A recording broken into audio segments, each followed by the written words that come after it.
Hello students, हमारा जो topic है अभी that is total quality management. ये जो टोटल क्वालिटी मैनेजमेंट है ये बहुत ही इम्पॉर्टेंट एस्पेक्ट्स है। सारे जो पीजीटी का पूरा एंटायर सिलेबस है हमारा हरियाणा का, उसमें इस टोटल क्वालिटी मैनेजमेंट में अगर हम प्रीवियस ईयर के क्वेश्चन पेपर देखें तो एक या दो क्वेश्चन, कोई भी ऐसा एग्ज़ाम नहीं है जिसमें कि एक या दो क्वेश्चन उसमें से पूछे ना गए हों। अगर हम टोटल क्वालिटी मैनेजमेंट की बात करें तो जो सबसे इसका असेंशियल पार्ट है जिसमें कि क्वेश्चंस बनते ही बनते हैं, हम उसको कवर करेंगे। जैसे कि टोटल क्वालिटी मैनेजमेंट में अगर हम इस ग्लोबलाइज वर्ल्ड में देखें तो हमारे पास 3 C's ऐसे हैं जो कि प्रिविलेंट हैं, किसी भी इंस्टीट्यूट के लिए इनको फेस करना पड़ता है। पहला that is competition, the second is the change and third one is the complexities.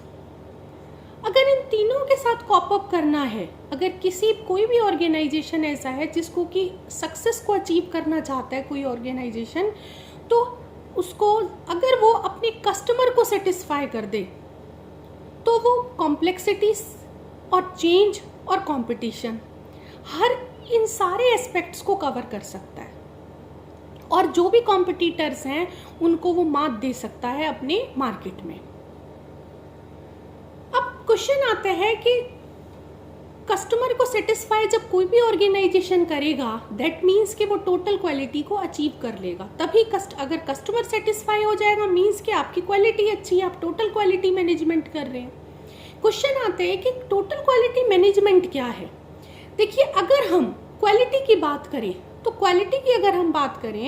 तो क्वालिटी की डेफिनेशन जो है वो अलग अलग एक्सपर्ट्स ने अलग अलग तरीके से क्वालिटी को डिफाइन किया है, लेकिन जो सबसे इसका एक्सेप्टेबल जो डेफिनेशन है दैट इज कि customer satisfaction is the quality और the fitness to use is the quality.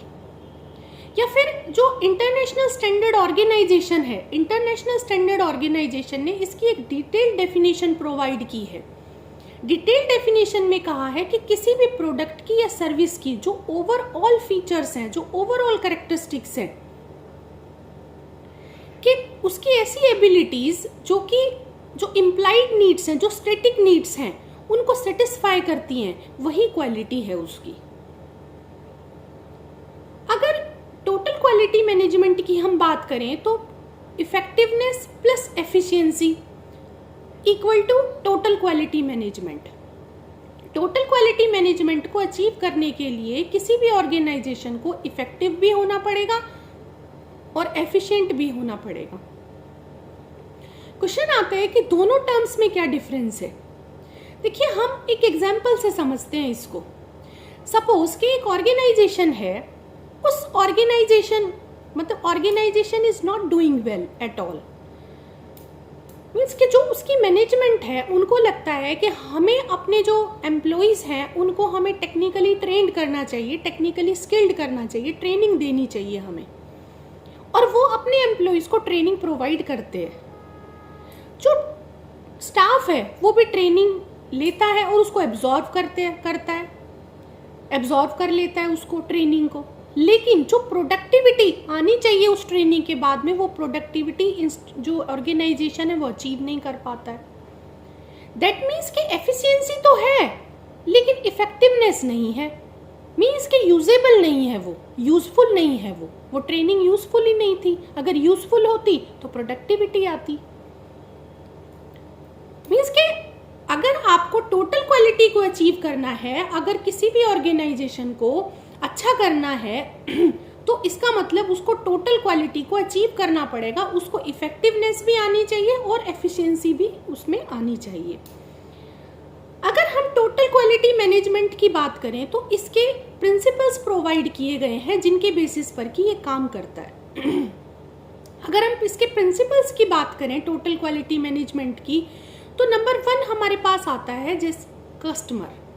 हमें पता है कि customer is the king of the market, कि किसी भी ऑर्गेनाइजेशन को कुछ बिजनेस को करना ही नहीं है, सिर्फ अपने कस्टमर को सेटिस्फाई करना है। जो कस्टमर की नीड है उनको आइडेंटिफाई करना है और आइडेंटिफाई करने के बाद में उन कस्टमर की नीड के अकॉर्डिंग काम करना है, उनको सेटिस्फाई करना है। और अगर ऐसा करने में वह सक्सेसफुल हो जाता है तो अपने आप ही टोटल क्वालिटी मैनेजमेंट हो जाएगा।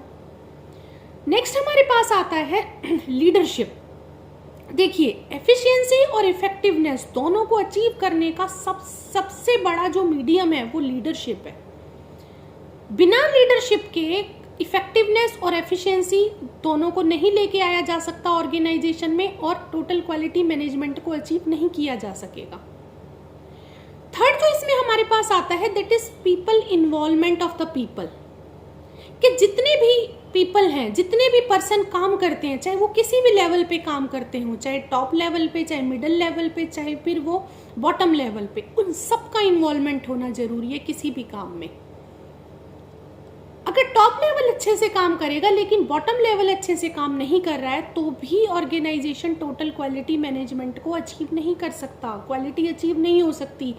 सबका इन्वॉल्वमेंट होना चाहिए और सबको क्वालिटी वर्क करना पड़ेगा, तभी क्वालिटी अचीव की जा सकती है। नेक्स्ट हमारे पास आता है that is process approach. Process means के जो एक एक्टिविटी परफॉर्म करता है कोई भी ऑर्गेनाइजेशन, तो उन एक्टिविटीज का क्या सीक्वेंस होगा, कि एक एक्टिविटी के बाद सेकंड एक्टिविटी क्या होगी, थर्ड एक्टिविटी क्या होगी, फोर्थ एक्टिविटी क्या होगी। क्योंकि एक ये मैनेजमेंट प्रोसेस है कि सीक्वेंस में सिस्टमैटिकली काम करना पड़ेगा, तभी आप एफिशिएंट हो सकते हैं, तभी आप इफेक्टिव हो सकते हैं। Next is the system approach. System approach में system is the collection of the sub system. अगर हम किसी इंस्टीट्यूशन की बात करें तो इंस्टीट्यूशन भी अपने आप में कलेक्शन ऑफ सब सिस्टम होता है। जैसे कि कंप्यूटर सिस्टम होता है, कंप्यूटर में कीबोर्ड भी होता है, माउस भी होता है, सीपीयू भी होता है, प्रिंटर भी होता है, ये सब मिलके काम करते हैं तभी तो कंप्यूटर सिस्टम बनता है। तो एज ए सिस्टम अप्रोच को हमें यूज करना पड़ेगा कि सारे, क्योंकि जितने भी जो सब सिस्टम होते हैं, जो पार्ट्स होते हैं, वो इंटर रिलेटेड होते हैं, इंटरकनेक्टेड होते हैं। जब वो सब क्वालिटी प्रोडक्टिविटी देते हैं तभी सिस्टम की एफिशिएंसी और इफेक्टिवनेस सिस्टम की बढ़ती है, तभी टोटल क्वालिटी मैनेजमेंट को अचीव किया जा सकता है। नेक्स्ट हमारे पास आता है दैट इज कॉन्टिन्यूअस इम्प्रूवमेंट। इसको जापानीज लैंग्वेज में बोलते हैं काइजन। काइजन मीन्स कि अगर आपने कोई स्टैंडर्ड अचीव कर लिया है तो आपको वहां पर रुकना नहीं है, आपको कॉन्टिन्यूअस इम्प्रूवमेंट करने के बारे में सोचना है, अपने आप को रीअसेस करना है और दोबारा से फिर आपको इम्प्रूव करना है और आगे काम करते जाना है, आपको कॉन्टिन्यूअसली इम्प्रूव करते जाना है अपने आप को। नेक्स्ट दैट इज फैक्चुअल, जो हमारे पास फैक्चुअल अप्रोच और टू डिसीजन मेकिंग, कि जब भी आप डिसीजन मेकिंग करते हैं तो आपको डेटा को एनालिसिस करना पड़ेगा।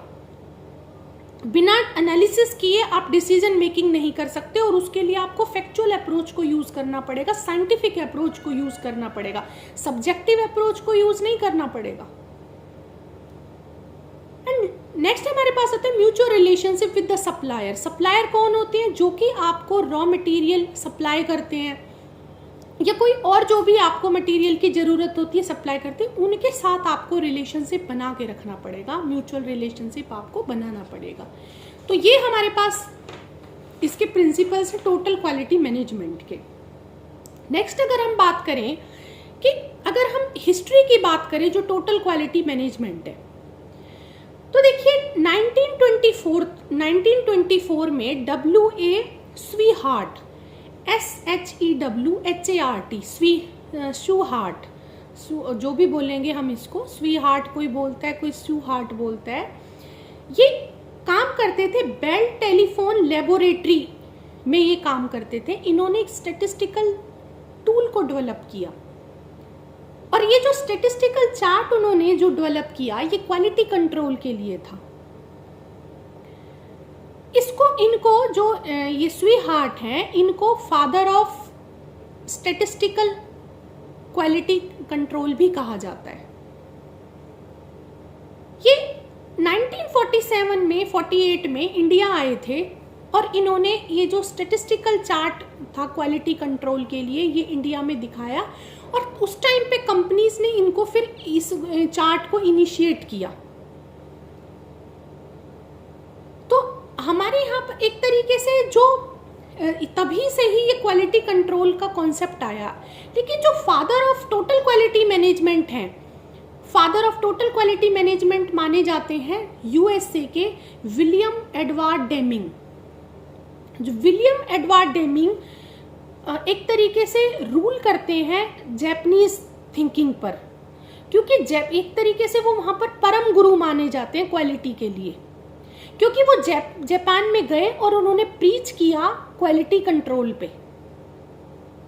उनके नाम पे अवार्ड वगैरह भी दिए जाते हैं जापान में। हमें पता है कि बहुत सारे जो क्वालिटी कंट्रोल है, टोटल क्वालिटी मैनेजमेंट है और काफ़ी सारी चीज़ें जो है वो जापान से निकल के आई हैं हमारे यहाँ पे। तो ये जो एडवर्ड डेमिंग है ये यूएसए के थे, इन्होंने प्रीच किया था जापान में और इसलिए परम गुरु माने जाते हैं जापान में ये क्वालिटी कंट्रोल के लिए। इन्होंने 14 पॉइंट्स भी एक्सप्लेन किए थे क्वालिटी कंट्रोल के लिए, क्वालिटी को अचीव करने के लिए। जो टोटल क्वालिटी मैनेजमेंट है ये भी वहीं से ही एक तरीके से इंस्पिरेशन माना जाता है, जो कि जो स्टैटिस्टिकल चार्ट जो बनाया था स्वीहार्ट ने। नेक्स्ट अगर हम बात करें कि जो इंडिया में क्वालिटी मूवमेंट वहीं से शुरू हुआ, जो कि जो स्वीहार्ट थे वो 47-48 में जब इंडिया में आए थे। अगर हम डायमेंशन की बात करें, अगर हम इसकी डेफिनेशन लिखते हैं टोटल क्वालिटी मैनेजमेंट की, जब भी हम बात करते हैं तो वो प्रिंसिपल से ही इसके डेफिनेशन डायमेंशंस निकल के आते हैं कि अगर हम इसके डायमेंशन में देखें तो डायमेंशन में सबसे पहले क्या, कस्टमर। प्रिंसिपल में क्या था, कस्टमर, मतलब कस्टमर को क्या चीज़ देनी पड़ेगी, प्रोडक्ट। तो प्रोडक्ट पहला इसका डायमेंशन हुआ। सेकंड डायमेंशन हुआ पीपल, क्योंकि इन्वॉल्वमेंट होता है पीपल का, तो पीपल। थर्ड डायमेंशन हुआ सिस्टम, क्योंकि एज अ सिस्टम काम करना पड़ता है किसमें, टोटल क्वालिटी मैनेजमेंट में। अगर हम इसका फोर्थ डायमेंशन देखें तो फोर्थ डायमेंशन हमारे पास होगा प्रोसेस, क्योंकि प्रोसेस अप्रोच है, कौन किस साइंटिफिक काम करना पड़ता है हमने। और फिफ्थ अगर हम देखें तो लीडरशिप, कि लीडरशिप होना बहुत जरूरी है। एक अच्छी लीडरशिप होगी तभी जो ऑर्गेनाइजेशन है वो सक्सेस अचीव कर सकता है। जो एडवर्ड डेमिंग थे उन्होंने अपनी फिलॉसफी को प्रीच किया था जापान में, और वहां पे उन्होंने एक स्लोगन भी दिया था। उस स्लोगन को बोलते हैं PDSA। PDSA शॉर्ट फॉर्म से जाना जाता है। P means plan, D means do, S means study and then act. Plan, do, study, act. और इस तरीके से ये हमारा प्रोसेस पूरा चलता रहता है, बार बार ये एक साइकिल है जो कि चलती रहती है। पहले हम प्लान करते हैं, फिर हम डू करते हैं उसको, फिर स्टडी करते हैं, फिर एक्ट करते हैं, फिर प्लान करते हैं, फिर डू, फिर स्टडी, फिर एक्ट। ये साइकिल हमारा पूरा चलता रहता है। अगर हम टोटल क्वालिटी मैनेजमेंट में कौन कौन से सॉफ्टवेयर्स यूज करते हैं उनकी बात करें तो हमारे पास जैसे ERP है, एंटरप्राइजेज रिसोर्स प्लानिंग। इसके ये हमारे पास एक टोटल क्वालिटी मैनेजमेंट का ही सॉफ्टवेयर है, जिससे हम क्वालिटी अचीव करने का कोशिश करते हैं कि इसमें जितने भी हमारे पास जो ऑर्गेनाइजेशन के रिसोर्सेज होते हैं हम उनकी एंट्री करते हैं और वहाँ से हम उनको कंट्रोल करने की कोशिश करते हैं। अगर हम ERP में देखें तो ERP में सॉफ्टवेयर जैसे कि हमारे पास SAP और SAP का फुल फॉर्म क्या होता है, software application product in data processing. Software application product in data processing, SAP। Oracle और पीपलसॉफ्ट, ये हमारे पास कुछ ऐसे हैं जो कि ये सॉफ्टवेयर्स हम यूज़ करते हैं इनको टोटल क्वालिटी मैनेजमेंट में। तो ये हमारे पास है। जो इसमें प्रीवियस ईयर में जो क्वेश्चंस पूछे गए हैं वो टोटल क्वालिटी मैनेजमेंट की डेफिनेशन से कई बार क्वेश्चन पूछा गया है। ये father of total quality management कौन है, विलियम एडवर्ड डेमिंग। जापानीज हैं ये USA के हैं। इन्होंने जापान में अपनी फिलॉसफी को प्रीच किया था। और ये भी क्वेश्चन पूछा गया है प्रीवियस ईयर में, कौन सा इन्होंने स्लोगन दिया था, तो वो PDSA मतलब प्लान, डू, स्टडी, एक्ट, ये वाला स्लोगन उन्होंने दिया है। ये बहुत सारे डिफरेंट एग्जामिनेशंस में पूछा गया है ये क्वेश्चन भी। इसके कौन कौन से डायमेंशन है इसके लिए भी क्वेश्चन पूछा गया, प्रिंसिपल के ऊपर भी क्वेश्चन पूछा गया है। तो ये हम सारा स्टडी कर लेंगे। So thank you very much.